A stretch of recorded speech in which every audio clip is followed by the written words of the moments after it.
Hare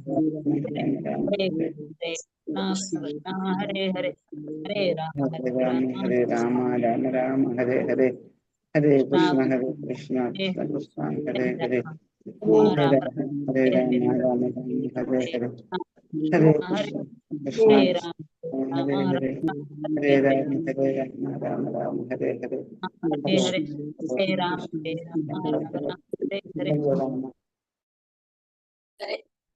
ഹരേ കൃഷ്ണ. ഹരേ രാമ. ഹരേ കൃഷ്ണ മാതാജി. ഹരേ കൃഷ്ണ. ഇവിടെ മഴയാണ്, നെറ്റിന് പ്രോബ്ലം ഉണ്ടെന്ന്. വീഡിയോ ഓൺ ആക്കുന്നില്ല. ക്ലാസ് വച്ചില്ലെങ്കിൽ പറയണം കേട്ടോ. ബ്രേക്ക് ആവുണ്ടെങ്കിൽ പറഞ്ഞോളൂ, നമുക്ക് ക്ലാസ് നിർത്താം. അപ്പൊ അങ്ങനെയാണെങ്കിൽ ഹരേ കൃഷ്ണ. ഓം നമോ ഭഗവതേ വാസുദേവായ. ഓം നമോ ഭഗവതേ വാസുദേവായ. ഓം നമോ ഭഗവതേ വാസുദേവായ. ഓം അജ്ഞാനതിമിരാന്തസ്യ ജ്ഞാനാഞ്ജനശലാകയ ചക്ഷുരുന്മീലിതം യേന തസ്മൈ ശ്രീ ഗുരവേ നമഃ. നമോ വിഷ്ണുപാദായ കൃഷ്ണപ്രേഷ്ഠായ ഭൂതലേ ശ്രീമതേ ഭക്തിവേദാന്ത സ്വാമിനിധി നാമിനെ. നമസ്തേ സാരസ്വതേ ദേവേ ഗൗരവാണി പ്രചാരിണേ നിർവിശേഷ ശൂന്യവാദി പാശ്ചാത്യദേശധാരിണേ.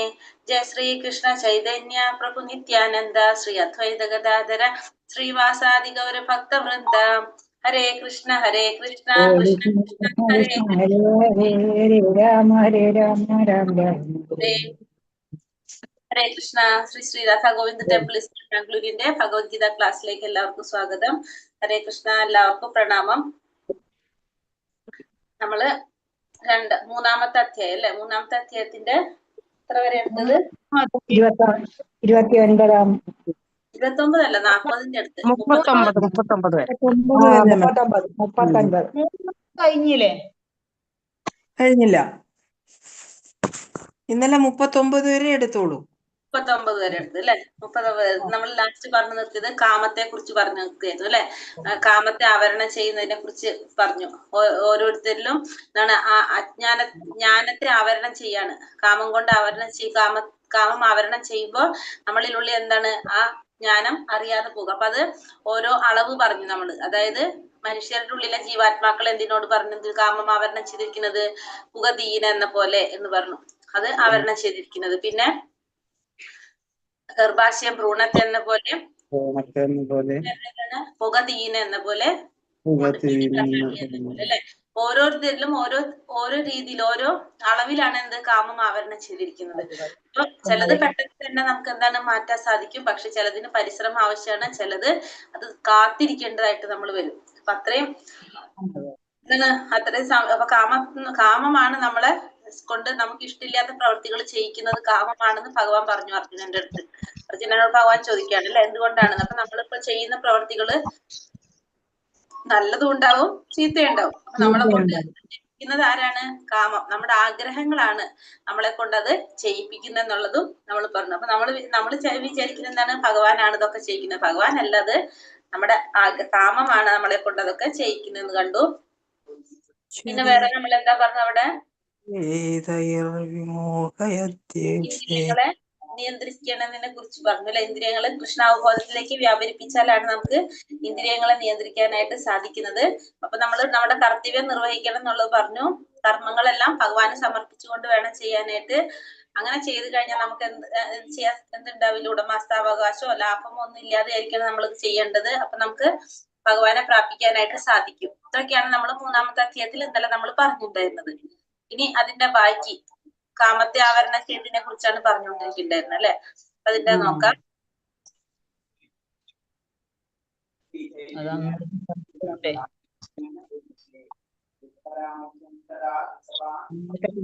എടുത്തിനല്ലോ, അതുകൊണ്ട് എടുത്ത പോലെയാണ്.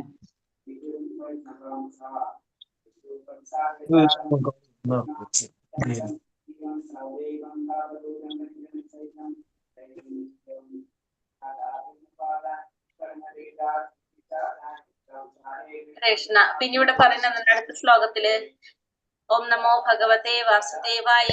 ഇന്ദ്രിയാണി മനോ ബുദ്ധിരസ്യാധിഷ്ഠാനമുച്യതേ ഏതൈർവിമോഹയത്യേഷ്യ ജ്ഞാനമാവൃത്യ ദേഹിനാം. ഇന്ദ്രിയങ്ങൾ, മനസ്സ്, ബുദ്ധി എന്നിവയാണ് കാമത്തിന്റെ ഇരിപ്പിടങ്ങൾ. അവയിൽ കൂടി കാമം യഥാർത്ഥ ജ്ഞാനത്തെ ആവരണം ചെയ്ത് ജീവസത്തയെ മോഹിപ്പിക്കുന്നു. അപ്പൊ കാമത്തിന്റെ ഇരിപ്പിടം എന്ന് പറയുന്നത് എന്താണ്? ഇന്ദ്രിയം, മനസ്സ്, ബുദ്ധി. ഇത് മൂന്നുമാണ് കാമത്തിന്റെ ഇരിപ്പിടം. ഇതെന്താ ചെയ്യുന്നത്? യഥാർത്ഥ ജ്ഞാനത്തെ ആവരണം ചെയ്ത് ജീവാത്മാവിനെ മോഹിപ്പിച്ചുകൊണ്ടിരിക്കും. യഥാർത്ഥ ജ്ഞാനം നേടിക്കഴിഞ്ഞാൽ എന്താ സാധിക്കും? നമുക്ക് ഭഗവാനെ കുറിച്ച് അറിയാൻ സാധിക്കും, ഭഗവാനും നമ്മളും തമ്മിലുള്ള ബന്ധം അറിയാൻ സാധിക്കും. പക്ഷെ അതിനെ ആവരണം ചെയ്ത് വെച്ചിരിക്കുക. യഥാർത്ഥത്തിലുള്ള ജ്ഞാനത്തെ ആവരണം ചെയ്ത് ജീവാത്മാവിനെ മോഹിപ്പിച്ചുകൊണ്ടിരിക്കും. എന്ത്? കാമം. ഈ കാമത്തിന്റെ സ്ഥലങ്ങൾ എന്ന് പറയുന്നത് ഇരിക്കുന്നത് ഇന്ദ്രിയങ്ങളിലും മനസ്സ്, ബുദ്ധി, ഇതിലാണ് ഈ കാമം ഇരിക്കുന്നത്. എല്ലാ ഇന്ദ്രിയ പ്രവർത്തനങ്ങളുടെയും കേന്ദ്രമാണ് മനസ്സ്. ഇന്ദ്രിയ വിഷയങ്ങളെ പറ്റി കേൾക്കുന്ന മാത്രയിൽ അത് വിഷയസുഖ അനുഭൂതികളെയൊക്കെ സംഭരണിയാക്കി മാറ്റുന്നു. പിന്നീട് ബുദ്ധിയുടെ വിഭാഗം കാമപ്രവണതകളുടെ കൂത്തരങ്ങാകുന്നു. കാമാവിഷ്ടമായ ബുദ്ധി ആത്മാവിനെ മിഥ്യാഭാവം കൊണ്ട് ഭൗതിക പദാർത്ഥത്തോട് സ്വാത്മാഭിവയ്ക്കാനും പ്രേരിപ്പിക്കുന്നു. അപ്പൊ എങ്ങനെയാണ് പറഞ്ഞത്? ബുദ്ധി. അപ്പൊ നമ്മളൊരു കാര്യം നമ്മൾ കാണുന്നത് അല്ലെങ്കിൽ നമ്മൾ അറിയുന്നതാണ് എന്ത്? ഇന്ദ്രിയങ്ങളിലൂടെ. ആ ഇന്ദ്രിയങ്ങളിലൂടെ അറിയുമ്പോൾ അത് നല്ലതാണോ ചീത്തയാണോ എന്ന് തീരുമാനിക്കുന്നതാണ് എന്ത്? ആര്? മനസ്സ്. ആ മനസ്സത് തീരുമാനിച്ചു കഴിഞ്ഞാല് അത് നടപ്പാക്കുന്നതാണ് ആര്? ബുദ്ധി. ബുദ്ധിയാണ് അത് നടപ്പാക്കുന്നത്. ഇനി അത് നടപ്പാക്കണമെങ്കിൽ അതിനൊരു പ്രവൃത്തി വേണം. ആ പ്രവൃത്തി ആരാണ് ചെയ്യുന്നത്? ആത്മാവ് ചെയ്യുന്നു. അപ്പൊ സംഭവിക്കുന്നത് എവിടെ നിന്നാണ്? ഇന്ദ്രിയങ്ങളിൽ നിന്ന്. അപ്പൊ ഇന്ദ്രിയങ്ങൾക്കനുസരിച്ച് ഇവിടെ പ്രവൃത്തി നടക്കാൻ ചെയ്യണം. ശരിക്കും എന്താണ്? ആത്മാവ് എന്താണോ ചിന്തിക്കുന്നത് അതാണ് നടക്കേണ്ടത്. പക്ഷെ ഇവിടെ ഇന്ദ്രിയങ്ങളുടെ പ്രവൃത്തികളാണ്, ഇന്ദ്രിയങ്ങളുടെ ആഗ്രഹങ്ങളാണ് അവിടെ നടക്കുന്നത്. അതാണ് നമ്മൾ ഇന്ദ്രിയങ്ങളെ നിയന്ത്രിക്കണം എന്ന് പറയുന്നത്. പാപ്മാനം പ്രജഹിഹ്യേന്യം ജ്ഞാന വിജ്ഞാന നാശനം. അതുകൊണ്ട് പരദർശഭ, ആദ്യമായി തന്നെ ഇന്ദ്രിയങ്ങളെ നിയന്ത്രിച്ച് ഈ പാപമുദ്രയായ കാമത്തെ മുരടിപ്പിക്കുക. ജ്ഞാനത്തെയും ആത്മസാക്ഷാത്കാരത്തെയും ഇല്ലാതാക്കുന്ന ഈ കാമത്തെ നശിപ്പിക്കുക. അപ്പൊ അതുകൊണ്ട് എന്ത് വേണം? ഇന്ദ്രിയങ്ങളെ നിയന്ത്രിച്ചുകൊണ്ട് ഈ പാപമുദ്രയായ കാമത്തെ മുരടിപ്പിക്കണം. ഇന്ദ്രിയങ്ങളെ നിയന്ത്രിച്ച് ഈ കാമത്തെ മുരടിപ്പിക്കണം. കാരണം അത് എന്ത് ചെയ്യാണ്? ജ്ഞാനത്തെയും ആത്മസാക്ഷാത്കാരത്തെയും ഇല്ലാതാക്കുന്നതാണത്. നമ്മളെ ജ്ഞാനത്തെ ആവരണം ചെയ്തിരിക്കുന്നു. അപ്പൊ നമുക്ക് എന്തിലേക്ക് സാധിക്കില്ല? ആത്മസാക്ഷാത്കാരത്തിന് സാധിക്കില്ല. ആ കാമത്തെ നമ്മൾ എന്ത് ചെയ്യണം? നശിപ്പിക്കണം. ആത്മാവിനെയും ആത്മാവല്ലാത്തതിനെയും വേർതിരിച്ചറിയലാണ്. ആത്മാവ് ശരീരം എന്ന് ഗ്രഹിക്കലാണ് ജ്ഞാനം. അപ്പൊ ജ്ഞാനം എന്ന് പറഞ്ഞാൽ എന്താണ്? ആത്മാവിനെ കുറിച്ച്, ആത്മാവല്ലാത്തതിനെ കുറിച്ച് വേർതിരിച്ചറിയാൻ സാധിക്കുക. അതാണ് എന്ത്? ജ്ഞാനം. ജ്ഞാനം എന്ന് പറഞ്ഞാൽ ആത്മാവിനെയും ശരീരത്തെ കുറിച്ച് അറിയലാണ് ജ്ഞാനം. വിജ്ഞാനം എന്ന് വെച്ചാലോ ആത്മാവിനെ കുറിച്ചുള്ള സവിശേഷ ജ്ഞാനവും ജീവന്റെ മൂലസ്വരൂപത്തെയും അതിന് പരമാത്മാവുമായിട്ടുള്ള ബന്ധത്തെ. അപ്പൊ ആത്മാവിനെ കുറിച്ചും പരമാത്മാവിനെ കുറിച്ചും ആത്മാവും പരമാത്മാവും തമ്മിലുള്ള ബന്ധത്തെ കുറിച്ചുള്ള അറിവാണ് എന്ത്? വിജ്ഞാനം എന്ന് പറയുന്നത്. ആത്മാവിന്റെ ശരീരത്തെ കുറിച്ചുള്ള അറിവ് ജ്ഞാനം, ആത്മാവിനെയും പരമാത്മാവിനെയും ആത്മാവും പരമാത്മാവും തമ്മിലുള്ള ബന്ധത്തെ കുറിച്ച് അറിയുന്നത് വിജ്ഞാനം. അത് വിജ്ഞാനം എന്ന് പറയാം. ഇന്ദ്രിയാണി പരാണ്യാഹൂരീന്ദ്രിയേഭ്യ പരം മനഃ മനസ്സസ്തു പരാബുദ്ധിർയോ ഭൂതേ പരതസ്തു സഹ. ജഡപദാർത്ഥങ്ങളെക്കാൾ ഉത്കൃഷ്ടങ്ങളാണ് കർമ്മേന്ദ്രിയങ്ങൾ. മനസ്സ് ഇന്ദ്രിയങ്ങളെക്കാൾ ശ്രേഷ്ഠമാണ്. ബുദ്ധി മനസ്സിനെയും കടന്നു നിൽക്കുന്നു. ആത്മാവ് ബുദ്ധിയേക്കാൾ ഉന്നതനാണ്. അപ്പൊ ജഡപദാർത്ഥങ്ങളെക്കാൾ ഉത്കൃഷ്ടമായിട്ടുള്ളതാണ് എന്ത്? കർമ്മേന്ദ്രിയങ്ങള്. ജഡപദാർത്ഥങ്ങൾ എന്ന് വെച്ചാൽ ശരീരത്തെക്കാൾ ഉത്കൃഷ്ടമായിട്ടുള്ളത് കർമ്മേന്ദ്രിയങ്ങളാണ്. ഇന്ദ്രിയങ്ങളെക്കാൾ ശ്രേഷ്ഠമാണ് എന്ത്? മനസ്സ്. ബുദ്ധിയാണെങ്കിലോ മനസ്സിനേക്കാളും മുന്നിലുള്ള നിൽക്കലാണ്. ആത്മാവാണ്. നേരെ കിട്ടുന്നില്ല. ഇടയ്ക്ക് ബ്രേക്ക് ആയിട്ട് മാതാജി കിട്ടുന്നത്. അയ്യോ, എന്ത് ചെയ്യാൻ പറ്റും? എല്ലാവർക്കും കിട്ടുന്നുണ്ട് മാതാജി, നമുക്കൊക്കെ കിട്ടുന്നുണ്ട്. ഞാനൊന്ന് ചാരി നമുക്കെല്ലാം കിട്ടുന്നുണ്ട്. കിട്ടുന്നുണ്ട്. ഓ കിട്ടുന്നുണ്ട്. ഫോണിന്റെ തകരാറായിരിക്കും. ഇവിടെ ഉണ്ട്, ഇവിടെ പ്രോബ്ലം ആണ്. ഇവിടെ ഒന്നും നെറ്റ് ഇല്ല. കാലത്തെ തൊട്ട് ബുദ്ധിമുട്ടാണ്, മഴയുണ്ട്. ജഡപദാർത്ഥങ്ങളെക്കാൾ ഉത്കൃഷ്ടമായിട്ടുള്ളതാണ് കർമ്മേന്ദ്രിയങ്ങള്. മനസ്സ് എന്ന് പറയുന്നത് ഇന്ദ്രിയങ്ങളെക്കാൾ മുകളിലാണ്. ബുദ്ധി മനസ്സിനേക്കാളും മുകളിലാണ്. ഏറ്റവും മുകളിലാണ് ആര്? ആത്മാവിരിക്കുന്നത്. അപ്പൊ ആത്മാവിന്റെ നിയന്ത്രണത്തിലാണ് എല്ലാം പ്രവർത്തിക്കേണ്ടത്. പക്ഷെ ഇവിടെ ആരുടെ നിയന്ത്രണത്തിലാണ് പോകുന്നത്? ഈ ഇന്ദ്രിയങ്ങളുടെ നിയന്ത്രണത്തിലാണ് ഒക്കെ പോകുന്നത്. അപ്പൊ അതുകൊണ്ട് നമ്മൾ എന്ത് ചെയ്യണം? ഇന്ദ്രിയങ്ങളെ കൃഷ്ണാവബോധത്തിൽ വ്യാപരിപ്പിക്കുക. ഭഗവാനുമായിട്ട് നേരിട്ട് സമ്പർക്കം പുലർത്തുമ്പോൾ അതിന്റെ ആത്മാവ് ഭഗവാനുമായിട്ട് നേരിട്ട് സമ്പർക്കം പുലർത്തുമ്പോൾ അതിന്റെ നിയന്ത്രണത്തിലുള്ള ബുദ്ധി, മനസ്സ്, ഇന്ദ്രിയങ്ങൾ ഇവയ്ക്കെല്ലാം സ്വാഭാവികമായി ഭഗവാനെ തന്നെ വ്യാപരും. അപ്പൊ ഏറ്റവും മുകളിലെ ആത്മാവാണ്. അപ്പൊ ആത്മാവിന്റെ നിയന്ത്രണത്തിലാണ് ഇതെല്ലാം വേണ്ടത്. അപ്പൊ ആത്മാവിന് എന്ത് ചെയ്യണം? ഭഗവാനുമായിട്ട് നേരിട്ട് ബന്ധമുണ്ടാക്കുക. പിന്നെ അപ്പൊ നമ്മുടെ മനസ്സും ബുദ്ധി ഇന്ദ്രിയങ്ങളെല്ലാം സ്വാഭാവികമായിട്ട് എന്തിൽ തന്നെ വരും?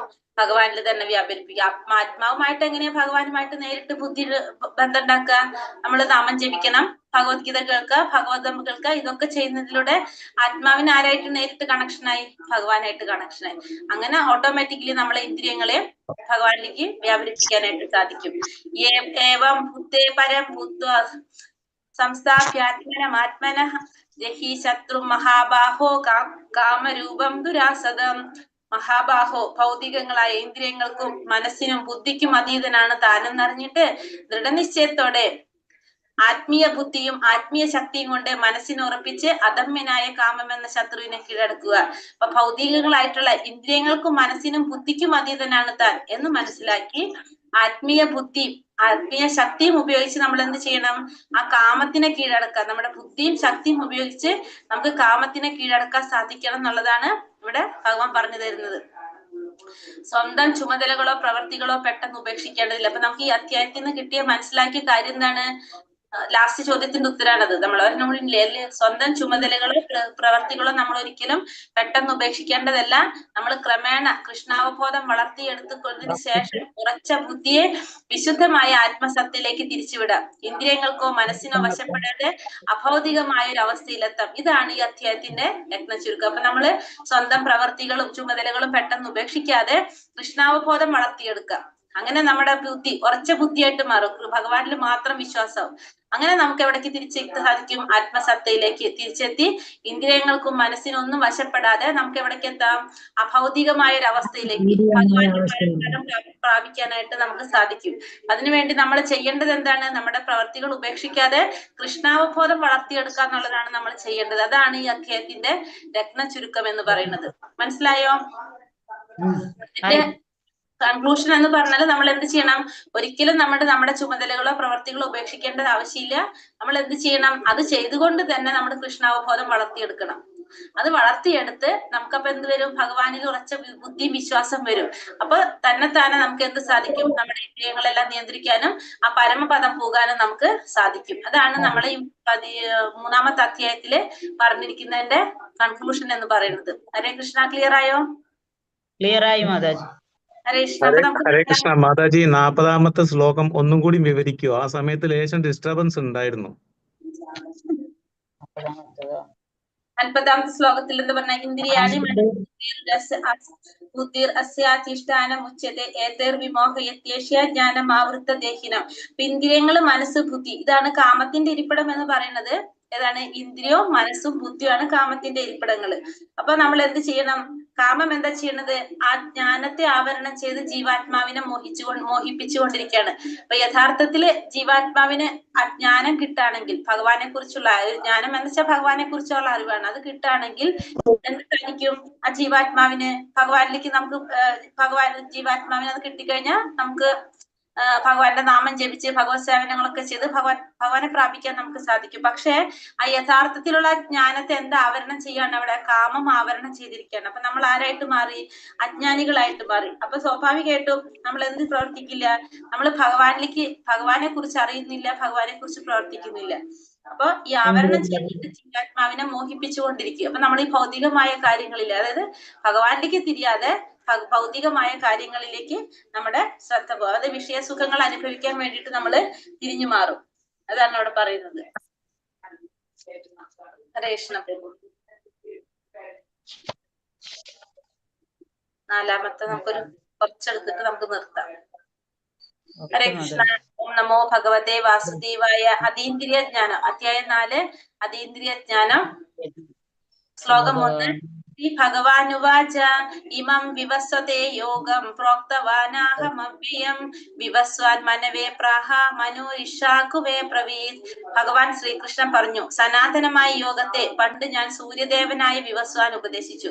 വിവസ്വാൻ മനുഷ്യവംശ പിതാവായ മനുവിനും മനു ഇഷ്വാകുവിനും ഉപദേശിച്ചു. ഇവിടെ ഭഗവാൻ പറയാണ്, സനാതനമായ യോഗം പണ്ട് ഞാൻ ആർക്ക് ഉപദേശിച്ചിരുന്നു? സൂര്യദേവനായ വിവസ്വാൻ ഉപദേശിച്ചു കൊടുത്തിട്ടുണ്ടായിരുന്നു. വിവസ്വാൻ അത് മനുഷ്യവംശ പിതാവായ മനുവിന് ഉപദേശിച്ചു. മനു അത് ഇഷ്വാകുവിന് ഉപദേശിച്ചു. മനുവിന്റെ പുത്രനായ ഭഗവാൻ തന്റെ ശിഷ്യനായ വിവസ്വാന് ഗീത ഉപദേശിച്ചത് മനു ജനിക്കുന്നതിന് മുമ്പാണെന്ന് കരുതുന്ന പക്ഷം ആ സംഭവം കുറഞ്ഞത് 12,04,00,000 വർഷങ്ങൾക്ക് മുമ്പ് നടന്നിരിക്കണം. അപ്പോ എപ്പോഴായിരിക്കണം അത് ഉപദേശിച്ചിട്ടുണ്ടാവുന്നത്? 12,04,00,000 വർഷങ്ങൾക്ക് മുമ്പാണ് ഭഗവാൻ ഈ പറഞ്ഞ രീതിയിലാണെങ്കിൽ വിവസ്വാന് ഭഗവത്ഗീത ഉപദേശിച്ചു കൊടുത്തത്. അതിനുശേഷമാണ് ഭഗവാൻ ഇപ്പൊ ആർക്ക് ഉപദേശിക്കുന്നത്? 5000 വർഷങ്ങൾക്ക് മുമ്പ് അർജുനൻ ഉപദേശിക്കുന്നത്. അപ്പൊ അത് പറയുമ്പോ നമുക്ക് മനസ്സിലാക്കാം, ഭഗവത്ഗീത 2 ദശലക്ഷം സംവത്സരങ്ങളായിട്ട് നിലനിന്ന് പോയിരുന്നതാണ്. 12,04,00,000 വർഷങ്ങൾക്ക് മുമ്പ് എന്ന് പറയുമ്പോ അന്നേ തൊട്ട് എന്തുണ്ട്? ഭഗവത്ഗീത ഉണ്ടായിരുന്നു എന്നുള്ളത് നമുക്ക് മനസ്സിലാക്കാനായിട്ട് സാധിക്കും. ഏവം പരമ്പരാ പ്രാപ്തം ഇമം രാജർഷയോ വിദുഹു സകാലേ നേഹ മഹതാ യോഗ നഷ്ടാ പരം തപ. അങ്ങനെ ശിഷ്യ പരമ്പരയിലൂടെ പകർന്നു കിട്ടിയ ഈ സർവോത്കൃഷ്ടമായ ശാസ്ത്രം രാജർഷികൾ ശരിയായി മനസ്സിലാക്കിയിരുന്നു. കാലക്രമേണ ഈ പാരമ്പര്യ ശൃംഖല മുറിഞ്ഞു പോവുകയും നഷ്ടപ്രായമാവുകയും ചെയ്തു. അപ്പൊ അർജുനൻ എന്തുകൊണ്ടാണ് വീണ്ടും 5000 വർഷങ്ങൾക്ക് മുമ്പ് അർജുനന് പറഞ്ഞു കൊടുക്കേണ്ടി വന്നതെന്ന് ഭഗവാനോട് പറയാണ്. അങ്ങനെ ആ ശിഷ്യ പരമ്പരയിലൂടെ പകർന്നു കിട്ടിയ സർവോത്കൃഷ്ടമായ ശാസ്ത്രം രാജർഷികൾ ശരിയായ രീതിയിൽ മനസ്സിലാക്കിയിട്ടുണ്ടായിരുന്നു. പക്ഷെ പിന്നീട് എന്ത് സംഭവിച്ചു? കാലക്രമേണ അതിന്റെ പാരമ്പര്യ ശൃംഖല മുറിഞ്ഞു പോയി, അത് നഷ്ടപ്പെട്ടു പോയി. അപ്പൊ നഷ്ടപ്പെട്ടു പോയപ്പോഴാണ് പാരമ്പര്യ ശൃംഖല മുറിഞ്ഞു പോയില്ല, അപ്പൊ അത് നഷ്ടം സംഭവിച്ചു. ഭൗതികവാദികളായിട്ടുള്ള ഒട്ടേറെ പണ്ഡിതന്മാർ ഭഗവത്ഗീതയ്ക്ക് വ്യാഖ്യാനങ്ങൾ ചമച്ചിട്ടുണ്ട്. ഭഗവാന്റെ സർവോത്തമ വ്യക്തിത്വം അംഗീകരിച്ചു കൊടുക്കുന്നവ അക്കൂട്ടത്തിൽ നന്നേ ചുരുങ്ങും. എങ്കിലും കൃഷ്ണന്റെ വചനങ്ങളിൽ നിന്ന് അവരെല്ലാം മുതലെടുക്കുന്നുണ്ടാകും. ആസുര സ്വഭാവമാണിത്. നമുക്കറിയാലോ, ഭഗവത്ഗീതയ്ക്ക് കുറെ വ്യാഖ്യാനങ്ങൾ ഉണ്ടായിട്ടുണ്ട്. പക്ഷെ ഭഗവാനാണ് പരമദിവ്യോത്തമ പുരുഷനെന്ന് അംഗീകരിച്ചുകൊണ്ട് ഭഗവത്ഗീത വ്യാഖ്യാനം ചെയ്തിട്ടുള്ളവർ കുറവായിരിക്കും. അതില് ഭക്തിക്ക് പ്രാധാന്യം കൊടുത്തിരിക്കുന്നത് അതിനേക്കാളും കുറവായിരിക്കും. അല്ലാത്തവരെങ്ങനെയാണ്? ഭഗവാന്റെ വചനങ്ങളെ മുതലെടുക്കുന്നവരായിരിക്കും. അവർ ഏത് സ്വഭാവത്തിലുള്ളവരായിരിക്കും? ആസുരിക സ്വഭാവത്തിലുള്ളവരായിരിക്കും എന്നാണ് ഇവിടെ പറയുന്നത്. സ ഏവായം മയാ തേധ്യ യോഗ പ്രോക്ത പുരാതനഃ ഭക്തോസി മേ സഖാ ചേതി രഹസ്യം ഹേതദുത്തമം. നീ എന്റെ ഭക്തനും മിത്രവുമായതുകൊണ്ടാണ് പരമപുരുഷനുമായി ബന്ധപ്പെടുത്തുന്ന ഈ പുരാതന ശാസ്ത്രം ഞാൻ വിവരിച്ചു തരുന്നത്. അതുകൊണ്ട് അതീന്ദ്രിയമായ ഈ ഗുപ്തജ്ഞാനം ഗ്രഹിക്കാൻ നിനക്ക് കഴിവുണ്ട്. അപ്പൊ അർജുനന് എന്തുകൊണ്ടാണ് ഭഗവാൻ ഭഗവത്ഗീത ഉപദേശിച്ചതെന്ന് പറയാണ്. അപ്പൊ ആദ്യം വിവസ്വാൻ ഉപദേശിച്ചു കൊടുത്തു. അത് ഏകദേശം എത്ര പറയുന്നത്? 12,04,00,000 വർഷങ്ങൾക്ക് മുമ്പ് എന്ന് പറഞ്ഞു അല്ലെ. അപ്പൊ അതിനുശേഷം പിന്നെ അത് നഷ്ടപ്പെട്ടു. അതുകൊണ്ടാണ് പിന്നെ 5000 വർഷങ്ങൾക്ക് മുമ്പ് ഭഗവാൻ അർജുനൻ അത് ഉപദേശിച്ചു കൊടുത്തത്. അപ്പൊ അതെന്തുകൊണ്ടാണ് അർജുനന് ഉപദേശിച്ചു കൊടുക്കാൻ കാരണം? അർജുനൻ ഭഗവാന്റെ ഭക്തനും മിത്രവും ആയതുകൊണ്ടാണ് ഭഗവാനുമായി ബന്ധപ്പെടുത്തുന്ന ഈ ശാസ്ത്രം ഭഗവാൻ അർജുനന് വിവരിച്ചു കൊടുത്തത്. അതുകൊണ്ട് എന്താണ്? ഈ ഗുപ്തജ്ഞാനം ഗ്രഹിക്കാനുള്ള ആ ജ്ഞാനം ആർക്കുണ്ട്? അർജുനൻ ഉണ്ടെന്ന് ഭഗവാൻ പറയാണ്. ഈ വൈജ്ഞാനിക ഗ്രന്ഥത്തിന്, അതായത് ഗീതയ്ക്ക് അസംഖ്യം പതിപ്പുകൾ വേറെയുണ്ട്. ചിലത് ഭക്തന്മാരാ രചിച്ച വ്യാഖ്യാനങ്ങൾ ഉൾക്കൊള്ളുന്നു, മറ്റു ചിലത് അസുര നിർമ്മിതങ്ങളായതും. ഭക്തന്മാരുടെ വ്യാഖ്യാനം സത്യം വെളിവാക്കുന്നു, അസുരന്മാരുടേത് നിഷ്പ്രയോജനങ്ങളാണ്. അപ്പൊ നമ്മൾ പറഞ്ഞു അല്ലെ, ഈ ഒരു ഭക്തന് ഭഗവത്ഗീതയ്ക്ക് വ്യാഖ്യാനം കൊടുക്കുമ്പോൾ അതിൽ എന്തായിരിക്കും വരുന്നത്? ഭക്തിയായിരിക്കും നിറഞ്ഞൊഴുകുന്നത്, അല്ലെങ്കിൽ സത്യമായ കാര്യങ്ങളായിരിക്കും അതിൽ പ്രാധാന്യം കൊടുക്കുന്നത്. അതല്ലെങ്കിൽ എന്താണ് സംഭവിക്കുന്നത് പറഞ്ഞു? ഭഗവാനെ തന്നെ പരമദിവ്യോത്തമ പുരുഷനായിട്ട് അംഗീകരിക്കാത്തവര് ഭഗവാന്റെ വാക്കുകൾ എപ്പോഴും എന്ത് ചെയ്യുള്ളൂ? വളച്ചൊടിക്കേ ചെയ്യുള്ളൂ. ഒരിക്കലും ശരിയായ രീതിയിൽ അതവിടെ കൊണ്ടുവരില്ല. അപ്പൊ ആത്മസാക്ഷാത്കാരം നേടാൻ സഹായിക്കില്ല എന്ന് മാത്രമല്ല, അതെങ്ങനെയായിരിക്കും? മറ്റുള്ളവർക്ക് അത് നിഷ്പ്രയോജനങ്ങളും അല്ലെങ്കിൽ തെറ്റായ വഴിക്ക് നയിക്കുന്നതുമായിരിക്കും അത്തരത്തിലുള്ള വ്യാഖ്യാനങ്ങളെല്ലാം. അത് ആരാ ചെയ്യുന്നത്? അസുരന്മാരായിരിക്കും അത്തരത്തിലുള്ള പ്രവൃത്തികൾ ചെയ്യുന്നത്. അർജുന ഉവാച അപരം ഭവതോ ജന്മ പരം ജന്മാ വിവസ്വതഃ കഥമേതദ് വിജാനീയം ത്വമാദൗ പ്രോക്തവാനിതി. അർജുനൻ പറഞ്ഞു, വിവസ്വാൻ എന്ന സൂര്യദേവൻ അങ്ങയേക്കാൾ വളരെ മുമ്പ് ജനിച്ചെന്നിരിക്കെ അങ്ങ് അദ്ദേഹത്തിന് ഉപദേശം നൽകിയെന്ന് പറയുന്നത് ഞാൻ എങ്ങനെ മനസ്സിലാക്കും? അപ്പോൾ അർജുനൻ പറയാണ്, വിവസ്വാൻ എന്ന സൂര്യദേവൻ, വിവസ്വാൻ സൂര്യദേവനാണ് വിവസ്വാൻ അല്ലെ, ആ വിവസ്വാൻ അങ്ങയേക്കാൾ വളരെ മുമ്പ് ജനിച്ചതാണ് ആര്? വിവസ്വാൻ. അപ്പൊ അങ്ങനെ ഉള്ള വിവസ്വാന് അങ്ങ് എങ്ങനെയാണ് ഭഗവത്ഗീത ഉപദേശിച്ചു എന്ന് പറയുന്നത്? അത് എങ്ങനെയാ മനസ്സിലാക്കാൻ സാധിക്കുക എന്ന് അർജുനൻ ചിന്തിക്കുകയാണ്, അത് ചോദിക്കുകയാണ് അർജുനൻ. അർജുനൻ എന്തിനാണ് ചോദിക്കുന്നത്? ഭഗവാന്റെ ആ പരമാധികാരം ഏവരും അംഗീകരിക്കുന്നതാകിയാൽ അത് ഭഗവാനെ കൊണ്ട് തന്നെ സ്വയം വെളിവാക്കണമെന്ന് ആരാഗ്രഹിച്ചു? അർജുനൻ ആഗ്രഹിച്ചു. അപ്പൊ തങ്ങൾക്കും അനുയായികൾക്കും മാത്രം ഗ്രഹിക്കാവുന്ന വിധത്തിൽ ശ്രീകൃഷ്ണനെ വികലമാക്കി കാട്ടാനുള്ള അസുരന്മാരുടെ ശ്രമം ഫലിക്കാൻ പാടില്ല. അപ്പൊ അർജുനന്റെ ഉദ്ദേശം എന്തായിരുന്നു? ഭഗവാൻ പരമദിവ്യോത്തമ പുരുഷനാണ്. അപ്പൊ ആ പരമദിവ്യോത്തമ പുരുഷനാണെന്നുള്ളത് ഭഗവാനെ കൊണ്ട് തന്നെ പറയിപ്പിക്കാൻ, അത് ആധികാരികമായിട്ട് ഭഗവാൻ തന്നെ പറയാൻ വേണ്ടിയിട്ടാണ് അർജുനൻ അങ്ങനത്തെ ചോദ്യം ചോദിക്കുന്നത്. മാത്രമല്ല, നമ്മൾ പറഞ്ഞില്ലേ ഭഗവത്ഗീതയുടെ വ്യാഖ്യാനങ്ങള് പലരും എഴുതിയിട്ടുണ്ട്. അപ്പൊ അതില് പരമദിവ്യോത്തമ പുരുഷനാണ് ഭഗവാൻ എന്ന് അംഗീകരിക്കാത്തവരും എന്ത് ചെയ്തിട്ടുണ്ട്? ഭഗവത്ഗീതയുടെ വ്യാഖ്യാനങ്ങൾ ചെയ്തിട്ടുണ്ട്. അപ്പൊ അവര് ഭഗവാൻ എങ്ങനെയാണ് വികലമാക്കി കാട്ടാനുള്ള ഒരു ശ്രമം, അത് ഫലിക്കാൻ പാടില്ല എന്നൊരു ഉദ്ദേശത്തും കൂടിയാണ് ഭഗവാനോട് അർജുനൻ എന്ത് പറയുന്നത്? ഭഗവാൻ ഈ ഒരു ചോദ്യം ചോദിക്കുന്നത്. അപ്പൊ ഭഗവാൻ എന്താ ഉത്തരം പറയുന്നത്? ശ്രീ ഭഗവാൻ ഉവാച ബഹൂനി മേ വ്യതീതാനി ജന്മാനി തവ ചാർജുന താനിഹം വേദ സർവാണി നത്വം വേദ പരം തപ. ഭഗവാൻ പറഞ്ഞു, ശത്രുക്കളെ കീഴടക്കുന്നവനെ, എനിക്കും നിനക്കും എണ്ണമറ്റ ജന്മങ്ങൾ കഴിഞ്ഞു പോയിരിക്കുന്നു. എനിക്ക് അതെല്ലാം ഓർമ്മിക്കാൻ കഴിയും, നിനക്കതിന് സാധ്യമല്ല. അപ്പൊ അർജുനനോട് ഭഗവാൻ പറയാണ്, ശത്രുക്കളെ കീഴടക്കുന്നവനെ, എനിക്കും നിനക്കും എണ്ണമറ്റ ജന്മങ്ങൾ കഴിഞ്ഞു പോയിരിക്കുന്നു. പക്ഷെ എന്താണ്, നിനക്ക് അതൊന്നും ഓർക്കാൻ സാധിക്കുന്നില്ല, എനിക്ക് അതെല്ലാം ഓർക്കാനായിട്ട് സാധിക്കും എന്നാണ് ഇവിടെ ഭഗവാൻ പറയണത്. കാരണം കുറെ ജന്മങ്ങൾ രണ്ടു കൂട്ടരും കഴിഞ്ഞു നമ്മുടെ. പക്ഷെ എന്താണ്, അർജുനൻ അതൊന്നും ഓർക്കാനായിട്ട് സാധിക്കുന്നില്ല, ഭഗവാന് അതെല്ലാം ഓർക്കാനായിട്ട് സാധിക്കും. എന്തുകൊണ്ടാണ് അത് പറയുന്നത്, ഓർക്കാൻ സാധിക്കുന്നത്? ഭഗവാന്റെ ശരീരം എങ്ങനെയാണ്? അതീന്ദ്രിയമായ ശരീരമാണ്. അപ്പോ ജീവാത്മാക്കളുടെ ശരീരം എങ്ങനെയാണെന്ന് നമ്മൾ പറഞ്ഞു, നശിക്കാനുള്ള ശരീരമാണ് അല്ലെ. അപ്പൊ ശരീരം മാറുന്നതോടുകൂടി ജീവാത്മാവിനായി ഓർമ്മ മുഴുവൻ ഇല്ലാതാകും. പക്ഷെ ഭഗവാന് ശരീരം മാറുന്നില്ല, ശരീരവും ആത്മാവും തമ്മിൽ വ്യത്യാസം ഇല്ലാത്തതുകൊണ്ട് ഭഗവാൻ അതെല്ലാം അറിയാൻ സാധിക്കും. അപ്പൊ ഭക്തനാണെങ്കിലും ചിലപ്പോൾ അർജുനനോട് എന്താണ്, ഭഗവാൻ യഥാർത്ഥ സ്വഭാവം വിസ്മരിക്കുന്നു കൃഷ്ണന്റെ. പക്ഷെ ഒരു ഭക്തനെ ദൈനവാനുഗ്രഹത്താൽ ഭഗവാന്റെ ആ അച്യുത ഭാവം ക്ഷണേന ഗ്രാഹ്യമാകും. ആ ഭക്തനോ അസുരനോ അത് ആ അതീന്ദ്രിയ ഭാവം മനസ്സിലാവില്ല. അപ്പൊ അർജുനൻ ശരിക്കും ആരാണ്? ഇവിടെ മുക്താത്മാവാണ് അല്ലെ. പക്ഷെ ഇവിടെ അർജുനന്റെ ഇന്ദ്രിയങ്ങൾ മുഴുവൻ ആരുടെ നിയന്ത്രണത്തിലാണ്? ഭഗവാന്റെ നിയന്ത്രണത്തിലാണ്.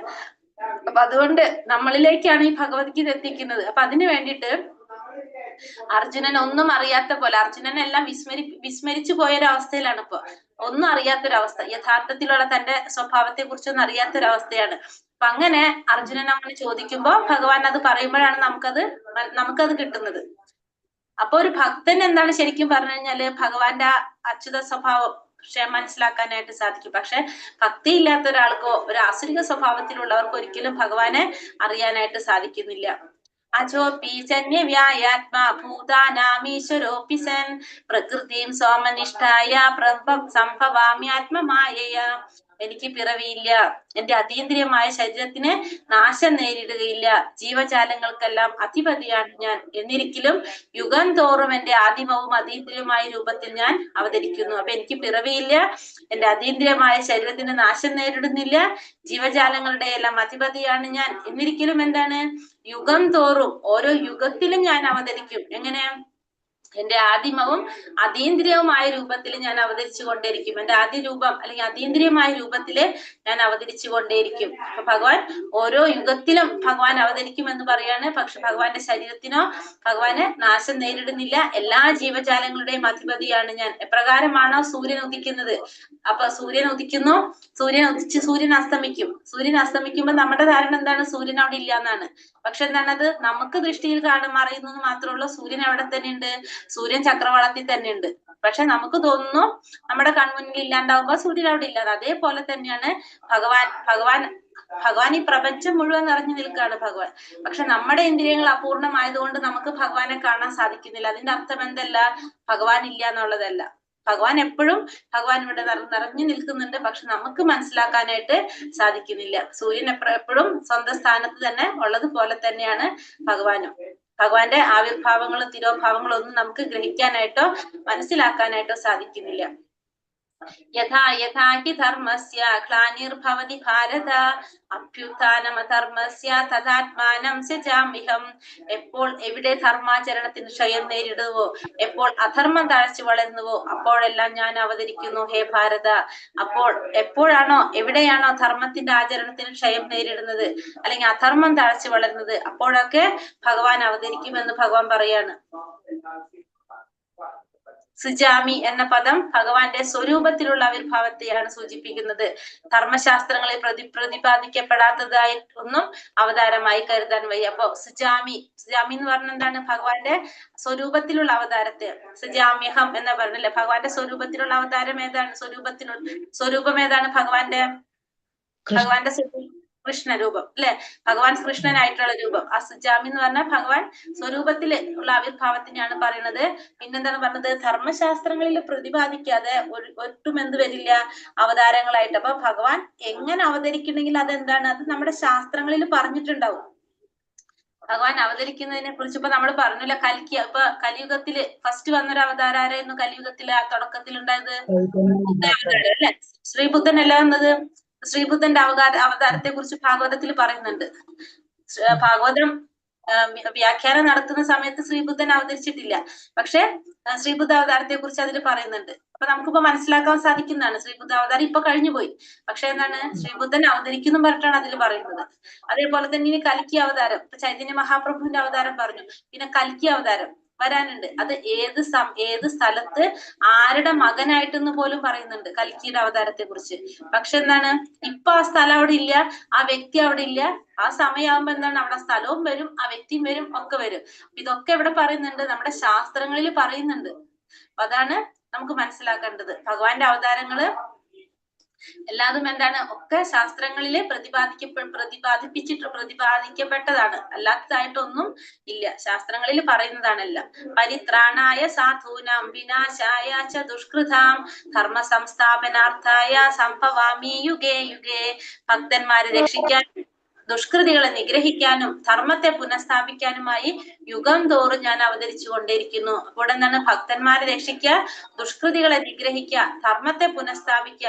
അതാണ് ഇതിന്റെ ഉദ്ദേശം, അവതാരത്തിന്റെ ഉദ്ദേശം. അതിനു വേണ്ടിയിട്ട് ഓരോ യുഗത്തിലും യുഗം തോറും ഭഗവാൻ അവതരിച്ചു കൊണ്ടേയിരിക്കുന്നു എന്നാണ് ഇവിടെ ഭഗവാൻ പറയുന്നത്. അവതാരങ്ങൾ പലതരത്തിലുള്ള അവതാരങ്ങളുണ്ട് ഭഗവാന്റെ. ഏതൊക്കെയാണ് ഭഗവാന്റെ അവതാരങ്ങൾ പറയുന്നത്? പുരുഷാവതാരങ്ങള്, ലീലാവതാരങ്ങള്, ഗുണാവതാരങ്ങൾ, ശക്തിയാവേശ അവതാരങ്ങൾ, മന്വന്തര അവതാരങ്ങൾ, യുഗാവതാരങ്ങൾ. അപ്പൊ ഭഗവാന്റെ അവതാരങ്ങളെ 6ആയിട്ട് കാറ്റഗറി ചെയ്യാം, നമുക്ക് തരംതിരിക്കാം. ഒന്ന് പുരുഷാവതാരങ്ങളുണ്ട്. പിന്നെ വന്നിട്ട് ലീലാവതാരങ്ങളുണ്ട്, ഗുണാവതാരങ്ങളുണ്ട്, ശക്തിയാവേശ അവതാരങ്ങള്, മന്വന്തര അവതാരങ്ങള്, യുഗാവതാരങ്ങൾ. ഇതിൽ പുരുഷാവതാരങ്ങൾ എന്ന് പറഞ്ഞാൽ ഏതൊക്കെയാണ്? പുരുഷാവതാരങ്ങള് ശ്രീരാമനും പുരുഷാവതാരം ശ്രീരാമനല്ല. പുരുഷാവതാരം ഏതാണ്? ഗർഭോദകശായി വിഷ്ണു, കാരണോദകശായി വിഷ്ണു, ക്ഷീരോദകശായി. അതാണ് പുരുഷാവതാരം അറിയപ്പെടുന്നത്. ഏതൊക്കെയാണ് പുരുഷാവതാരം? ഒന്നുകൂടി പറയോ? കേട്ടില്ലായിരുന്നു. ഗർഭോദകശായി, ക്ഷീരോദകശായി, കാരണോദകശായി. ഓക്കെ. ഇപ്പൊ ഓർമ്മയായി. ശരി, ഓർമ്മയായി. പുരുഷാവതാരങ്ങൾ എന്ന് പറഞ്ഞാല് ക്ഷീരോദകശായി, കാരണോദകശായി, ഗർഭോദകശായി വിഷ്ണു. ഗുണാവതാരങ്ങൾ എന്ന് പറഞ്ഞാൽ എന്താണ്? ഓരോ ഗുണത്തിനും ഓരോ അധിപന്മാരായിട്ട് ഭഗവാൻ അവതരിച്ചിരിക്കുന്നത് എങ്ങനെയാണ്? ബ്രഹ്മ, വിഷ്ണു, മഹേശ്വരൻ. ബ്രഹ്മ, വിഷ്ണു, മഹേശ്വരനായിട്ടാണ് ഗുണാവതാരം എടുത്തിരിക്കുന്നത് ഭഗവാൻ. ഗുണാവതാരം ബ്രഹ്മാവായിട്ട് ഏതാണ്? സത്വഗുണത്തിന്റെ അധിപനാണ് ആര്? ബ്രഹ്മാവ്. സത്വഗുണം ബ്രഹ്മാവ് ആണ് നോക്കുന്നത്. സത്വഗുണം ഭഗവാൻ വിഷ്ണു ആണ് സത്വഗുണം നോക്കുന്നത്, അധിപൻ വിഷ്ണു. പിന്നെ വന്നിട്ട് രജോ ഗുണം ബ്രഹ്മാവും, തമോ ഗുണത്തിന്റെ അധിപൻ മഹാദേവനും. അപ്പൊ ഗുണാവതാരം എന്ന് പറയുന്നത് ഏതൊക്കെയാണ്? ബ്രഹ്മ, വിഷ്ണു, മഹേശ്വരൻ. അതാണ് ഗുണാവതാരങ്ങള്. അപ്പൊ ബ്രഹ്മാവ് രജോ ഗുണത്തിന്റെ അധിപനാണ്. ഭഗവാൻ വിഷ്ണു സത്വഗുണത്തിന്റെ അധിപനാണ്. പിന്നെ അതുപോലെ തന്നെ മഹാദേവൻ തമോ ഗുണത്തിന്റെ അധിപനാണ്. അതാണ് ഗുണാവതാരങ്ങൾ. ലീലാവതാരങ്ങൾ എന്ന് പറയുന്നത് ഭഗവാൻ ഓരോ ലീലകൾ ചെയ്യാൻ വേണ്ടിയിട്ട് ഭഗവാൻ അവതരിക്കും. അതാണ് എന്ത് ലീലാവതാരം എന്ന് പറയുന്നത്. അപ്പൊ ലീലാവതാരം എന്ന് പറയുമ്പോ ഇപ്പൊ നമുക്ക് കൂർമ്മം, വരാഹം, പിന്നെ അതുപോലെ തന്നെ മത്സ്യം, കൂർമ്മം, വരാഹം, അങ്ങനത്തെ അവതാരങ്ങൾ ഉണ്ടല്ലോ ഓരോ ലീലകൾക്ക് വേണ്ടിയിട്ട് ഭഗവാൻ അവതരിക്കുന്നത്. ഇപ്പൊ വാമനാവതാരം വന്നു ലീലാവതാരത്തിൽ, പിന്നെ എന്താണ് പറഞ്ഞ മോഹിനി രൂപത്തിൽ അവതരിക്കുക. അങ്ങനെ കുറെ ലീലകളുണ്ട് ഭഗവാന്റെ. അത് എണ്ണിയാൽ അടങ്ങാത്തത്ര അവതാരങ്ങളുണ്ട് ലീലാവതാരങ്ങൾ. ഓരോ ലീലകൾക്കും ഭഗവാൻ ഓരോ അവതാരങ്ങൾ എടുക്കാണ്. അതാണ് എന്തിൽ വരുന്നത്, ലീലാവതാരത്തിൽ വരുന്നത്. ഇനി ശക്തിയാവേശ അവതാരങ്ങൾ എന്ന് പറയുന്നത് ഒരു പ്രത്യേക കാര്യം ചെയ്യാൻ വേണ്ടിയിട്ട് ഒരു ശക്തി, ഭഗവാന്റെ ഒരു ശക്തി അവർക്ക് കൊടുക്കാണ്. അതാണ് എന്ത് ശക്തിയാവേശ അവതാരം. ഇപ്പൊ സൃഷ്ടികർമ്മം നടത്താനായിട്ട് ഭഗവാൻ ശക്തി ആർക്ക് കൊടുക്കുന്നു, ബ്രഹ്മാവിന് കൊടുക്കുന്നു. അതുപോലെ തന്നെ പിന്നെ ശക്തിയാവേശ അവതാരം ഇപ്പൊ എന്താണ് പരശുരാമന് ഭഗവാൻ ഒരു ശക്തി കൊടുത്തിട്ട് പരശുരാമൻ അവതരിക്കുക. അങ്ങനെ അതൊക്കെ എന്താണ് ശക്തിയാവേശ അവതാരങ്ങൾ. നാരദ മഹർഷി അവർക്കൊക്കെ ഒരു എന്താണ് ഭഗവാന്റെ നാമം പ്രചരിപ്പിക്കാൻ വേണ്ടിയിട്ട് ഒരു ശക്തി കൊടുക്കുക. അപ്പൊ അതൊക്കെ എന്താണ് ശക്തിയാവേശ അവതാരങ്ങൾ എന്ന് പറയാം. നമുക്ക് ഒരു പ്രത്യേക ശക്തി അവർക്ക് കൊടുക്കുന്നതാണ് ഭഗവാന്റെ. ഇനി മന്വന്തര അവതാരങ്ങൾ. ഓരോ മന്വന്തരത്തിലും ഭഗവാൻ അവതരിക്കും. 14 മന്വന്തരങ്ങളുണ്ട്. ഓരോ മന്വന്തരത്തിലും ആ മന്വന്തരത്തിൽ ഭഗവാൻ അവതരിക്കുന്നുണ്ടാവും. അതാണ് മന്വന്തര അവതാരങ്ങൾ എന്ന് പറഞ്ഞത്. അപ്പൊ 14 മന്വന്തരം. ഈ 14 മന്വന്തരത്തിലും ഭഗവാന്റെ അവതാരങ്ങൾ ഉണ്ടാവും. അത് മന്വന്തര അവതാരങ്ങൾ എന്നറിയപ്പെടും. അപ്പൊ ഈ മന്വന്തരങ്ങളിലായിരിക്കും ചിലപ്പോ ഏതാവതാരം വരാം, ലീലാവതാരങ്ങൾ വരാം. അപ്പൊ ഈ ലീലാവതാരം തന്നെ ആയിരിക്കും എന്തിലും വരുന്നത്, ഈ മന്വന്തരത്തിൽ വരുന്നത് ഒന്ന് തന്നെ ആയിരിക്കാം. പിന്നെ യുഗാവതാരം, അതേപോലെ തന്നെ ഓരോ യുഗങ്ങളിലും ഭഗവാൻ അവതരിക്കും. അപ്പൊ ഇപ്പൊ സത്യയുഗത്തില് നരസിംഹായിട്ട് വന്നു, പിന്നെ ദ്വാപരയുഗത്തില് കൃഷ്ണനായിട്ട് സ്വയം വന്നു, ത്രേതായുഗത്തില് ശ്രീരാമസ്വാമി ആയിട്ട് വന്നു. ഇതൊക്കെ എന്താണ് യുഗാവതാരങ്ങളാണ്, ഓരോ യുഗത്തിലുള്ള അവതാരങ്ങളാണ്. അങ്ങനെ ഭഗവാന്റെ അവതാരങ്ങളെ നമുക്ക് 6 എണ്ണായിട്ട് തിരിക്കാം. ആ 6 എണ്ണത്തിൽ എന്താണ് കുറെ ചെറിയ ഓരോന്നിലും നമുക്ക് ഇങ്ങനെ തിരിച്ച് പറയാനായിട്ട് സാധിക്കും. ജന്മകർമ്മച്ച മേ ദിവ്യം ഏവം യോ വേത്തി തത്വതഃ രക്താദേഹം പുനർജന്മ നൈതി മാമേതി സ്വാർജുന. അല്ലയോ അർജുന, എന്റെ ജനനത്തിന്റെയും പ്രവൃത്തികളുടെയും അതീന്ദ്രിയ സ്വഭാവം ഗ്രഹിച്ചവർ മരണശേഷം വീണ്ടും ഭൗതിക ലോകത്തിൽ പിറക്കുന്നില്ല. അവർ എന്റെ ശാശ്വതമായ ലോകത്തിലെത്തുന്നു. അപ്പൊ ഭഗവാന്റെ ജനനത്തെ കുറിച്ചും പ്രവൃത്തിയെ കുറിച്ചുമുള്ള അതീന്ദ്രിയ സ്വഭാവം ഗ്രഹിച്ചവർക്ക് മരണശേഷം ഭഗവാന്റെ ലോകത്തിൽ വീണ്ടും ജനിക്കേണ്ടതായിട്ട് വരും, ഭൗതിക ലോകത്തിൽ വീണ്ടും ജനിക്കേണ്ടതായിട്ട് വരില്ല. അവർക്ക് എന്ത് സാധിക്കും, ഭഗവാന്റെ ശാശ്വത ലോകത്തിലേക്ക് പോകാൻ സാധിക്കും. എങ്ങനെയുള്ളവർക്ക്, ഭഗവാനെ കുറിച്ച് മനസ്സിലാക്കിയവർക്ക്, ഭഗവാന്റെ ജനനത്തിന്റെയും പ്രവൃത്തികളുടെയും അതീന്ദ്രിയ സ്വഭാവം ഗ്രഹിച്ചവർക്ക്. തേൻകുപ്പിയുടെ പുറം നക്കുന്നത് പോലെയാണ് ഭഗവത്ഗീതയെ ഭൗതികമായ പാണ്ഡിത്യം കൊണ്ട് വ്യാഖ്യാനിക്കുന്നവർക്ക് മോചനം ലഭ്യമല്ല. അത്തരക്കാർക്ക് ഈ ലോകത്തിൽ പ്രാധാന്യമേറിയ സ്ഥാനമാനങ്ങൾ ലഭിച്ചേക്കാൽ, എന്നാൽ അവർക്ക് മുക്തിക്ക് അർഹരല്ല. ഇത് മനസ്സിലാക്കുക. ഈ അറിവോടെ വിശ്വാസദാർഢ്യത്തോടെയും കൃഷ്ണാവബോധം വളർത്തിയെടുത്ത് സമ്പൂർണത കൈവരിക്കണം. അപ്പോ നമ്മള് ഭഗവത്ഗീത മനസ്സിലാക്കുന്നതിനെ കുറിച്ച് പറയണം. അതായത് തേൻകുപ്പി നിറച്ച് തേനിരിക്കുന്ന ഒരു കുപ്പിയുടെ പുറം നാക്കി കഴിഞ്ഞാൽ നമുക്ക് ആ തേനിന്റെ രുചി മനസ്സിലാവില്ല. എന്ത് വേണം, ആ തേൻ തന്നെ ഒന്ന് രുചിച്ച് നോക്കണം. അതേപോലെയാണ് നമ്മൾ എന്ത് ചെയ്യുന്നത്, ഭൗതികമായ വീക്ഷണത്തോടെ ഭഗവത്ഗീത പഠിക്കുന്നത്. അത് നമുക്ക് എന്ത് സാധിക്കില്ല, വെറുതെ നമ്മളത് വായിക്കാന്നല്ലാതെ നമുക്ക് അതിനൊന്നും മനസ്സിലാക്കാൻ സാധിക്കില്ല, അതിലേക്ക് ഇറങ്ങാൻ സാധിക്കില്ല. അതിന്റെ രുചി കിട്ടണമെങ്കിൽ നമ്മൾ എന്ത് വേണം, അതിലേക്ക് ഇറങ്ങണം. ശരിയായ രീതിയിൽ അത് മനസ്സിലാക്കാൻ ശ്രമിച്ചാൽ മാത്രമേ ആ ഭൗതികമായിട്ടുള്ള പാണ്ഡിത്യത്തിലല്ല, ആത്മീയമായിട്ട് ഭഗവാനോട് കണക്ട് ചെയ്ത് നോക്കിയാൽ മാത്രമേ നമുക്ക് എന്ത് സാധിക്കുള്ളൂ, ഇത് മനസ്സിലാക്കാനായിട്ട്, അത് കൈവരിക്കാനും നമുക്ക് സാധിക്കില്ല, അറിവ് നേടാനും സാധിക്കുള്ളൂ, പൂർണ്ണത കൈവരിക്കാനും പറ്റുള്ളൂ. അല്ലെങ്കിൽ എങ്ങനെയാണ്, തേൻകുപ്പിയുടെ നിറച്ചിരിക്കുന്ന തേനുള്ളൊരു കുപ്പിയുടെ പുറം നക്കുന്ന പോലെ ആയിരിക്കും, അതിന്റെ രുചി നമുക്ക് അറിയാനായിട്ട് സാധിക്കില്ല. വീതരാഗഭയ ക്രോധം മന്മയാ മാമുപാശ്രിതഃ ബഹവോ ജ്ഞാന തപസാ ഭൂതമദ്ഭാവമാഗതഃ. രാഗം, ഭയം, ക്രോധം എന്നിവയിൽ നിന്ന് മോചിതരായി എന്നിൽ തന്നെ മുഴുകി ശരണം പൂകിയ അനേകം പേർ എന്നെ പറ്റിയുള്ള ജ്ഞാനത്താൽ ശുദ്ധീകൃതരായി എന്നിൽ പ്രേമബദ്ധരായിട്ടുണ്ട്. അപ്പൊ ഇവിടെ 3 കാര്യങ്ങളിൽ നിന്ന് മോചിതനാവണം. എന്തൊക്കെയാണ്, രാഗം, ഭയം, ക്രോധം. നമുക്ക് രാഗം, ഭയം, ക്രോധം, നമുക്ക് ഭൗതികമായിട്ടുള്ള ആഗ്രഹങ്ങൾ ഉണ്ടാവാൻ പാടില്ല. പിന്നെന്താണ്, ഭയം ഉണ്ടാവാൻ പാടില്ല, ക്രോധം, ദേഷ്യം ഉണ്ടാവാൻ പാടില്ല. ഈ 3 കാര്യങ്ങളിൽ നിന്ന് നമ്മൾ മോചിതനായിട്ട് നമ്മൾ എന്ത് ചെയ്യണം, ഭഗവാനിൽ തന്നെ ശരണം പൂജി കഴിഞ്ഞാൽ നമുക്ക് എന്ത് സാധിക്കും? ഭഗവാനിൽ ദിവ്യപ്രേമബദ്ധരാകാനായിട്ട് സാധിക്കും. കാരണം ഭഗവാനെ കുറിച്ചുള്ള അജ്ഞാനം നേടി ഭഗവാനിൽ ദിവ്യപ്രേമബദ്ധരാവാനായിട്ട് സാധിക്കും. അതിനെന്താ വേണ്ടത്? ഒരു ആധ്യാത്മിക ഗുരു, വിശ്വാസിനായിട്ടുള്ള ആധ്യാത്മിക ഗുരുവിന്റെ കീഴില് ഭക്തിയുടെ സേവനം അനുഷ്ഠിച്ചുകൊണ്ട് ഭൗതികമായ ആസക്തികളിൽ നിന്നും ആധ്യാത്മിക വ്യക്തിത്വത്തെ കുറിച്ചുള്ള ഭയത്തിൽ നിന്നും ശൂന്യതാവാദത്തിൽ നിന്നുമുള്ളതായ ഇച്ഛാഭംഗങ്ങളിൽ നിന്നും മുക്തനായി പരമപദം പ്രാപിക്കാനായിട്ട് സാധിക്കും. അപ്പൊ അതിന് നമുക്കൊരു വിശ്വാസിനായ ഒരു ഗുരുവിനെ കണ്ടെത്തണം. ആ ഗുരുവിലൂടെ ഭൗതികമായിട്ടുള്ള ആസക്തികളിൽ നിന്നും മാറ്റം സംഭവിക്കാൻ, ആത്മീയമായ കാര്യങ്ങളെ കുറിച്ച് അറിയാൻ സാധിക്കുക. അങ്ങനെ നമുക്ക് എന്ത് സാധിക്കും? ഭഗവാനെ കുറിച്ച് മനസ്സിലാക്കി പരമപദം പ്രാപിക്കാനായിട്ട് നമുക്ക് സാധിക്കും. നമുക്കിവിടെ നിർത്താം. ഇവിടെ ഇടി ഭയങ്കര കുട്ടിക്കൊണ്ടിരിക്കാം. ഹരേ കൃഷ്ണ കൃഷ്ണ കൃഷ്ണ ഹരേ ഹരേ, ഹരേ രാമ രാമ രാമ ഹരേ ഹരേ. വാഞ്ചാകൽപതരൂപേശ്ച കൃപാ സിന്ധോഭ്യേവ ച പതിതാനാം പാവനേഭ്യോ വൈഷ്ണവേഭ്യോ നമോ നമഃ. अनंत कोटि वैष्णव वृत्ति की जय, श्रील प्रभुपाद की जय, गुरुदेव की जय, निताई गौर ब्रह्मानंदे। हरि हरि बोल. हरे कृष्ण. ഹരേ കൃഷ്ണ. ക്വസ്റ്റ്യൻ ആൻസർ നമുക്കൊന്ന് ഇതുവരെ എടുത്ത് നോക്കിയിട്ട് ചെയ്യല്ലേ. ക്വസ്റ്റ്യൻ ആൻസർ എത്ര എണ്ണം വന്നിട്ടുണ്ട്? രാജർഷികൾ എന്നറിയപ്പെടുന്നത് ആരാണ് എന്ന് പറഞ്ഞില്ല അല്ലെ. അതായത് രാജാവായിരിക്കും ഋഷിതുല്യരായിട്ടുള്ള ജീവിതം നയിക്കുന്നവരാണ് ആര്? രാജർഷികൾ എന്നറിയപ്പെടുന്നത്. രാജാവാണ് ഋഷിതുല്യനായിട്ടുള്ള ജീവിതം നയിക്കുന്നവരുമായിരിക്കും, അവരാണ് രാജർഷികൾ. ഭഗവാന്റെ പല വിധത്തിലുള്ള അവതാരങ്ങൾ ഏതൊക്കെയാണ് നമ്മളിപ്പോ പറഞ്ഞു അല്ലെ. എന്താണ്?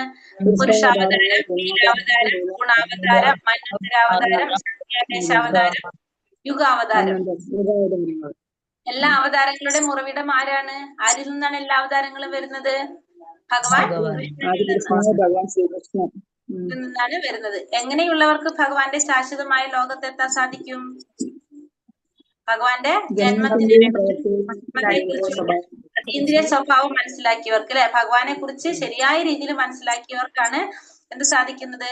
ശാശ്വതമായ ഭഗവാന്റെ ലോകത്തിലെത്താൻ സാധിക്കുന്നത്. തേൻകുപ്പിയുടെ ഉപമ വ്യക്തമാക്കുക. എന്താണ് തേൻകുപ്പിയുടെ ഉപമ പറഞ്ഞത്? തേൻ നിറച്ചിരുന്നാലും നമുക്ക് ആ കുപ്പിയുടെ പുറഭാഗം നക്കി കഴിഞ്ഞാൽ നമുക്ക് എന്തറിയാൻ സാധിക്കില്ല? തേനിന്റെ രുചി അറിയാൻ സാധിക്കില്ല.